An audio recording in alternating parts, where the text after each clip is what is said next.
সোনামুড়া মহকুমার বিভিন্ন প্রান্ত থেকে প্রতিদিন শত শত মানুষ চিকিৎসার আশায় ছুটে আসেন মেলাঘর হাসপাতালে। কিন্তু হাসপাতালে পৌঁছনোর পরই শুরু হচ্ছে নতুন ভোগান্তি।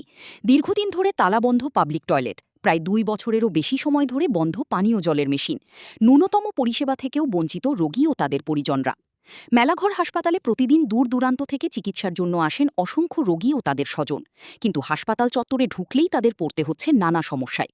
মেলাঘর পৌরসভার উদ্যোগে নির্মিত পাবলিক টয়লেটটি দীর্ঘদিন ধরে তালাবন্ধ অবস্থায় পড়ে রয়েছে বলে অভিযোগ।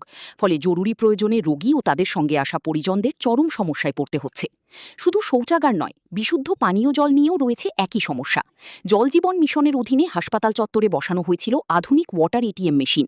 সামান্য অর্থের বিনিময়ে রোগী ও সাধারণ মানুষের বিশুদ্ধ পানীয় জল পাওয়ার কথা থাকলেও অভিযোগ প্রায় 2 বছরেরও বেশি সময় ধরে সেটিও বন্ধ।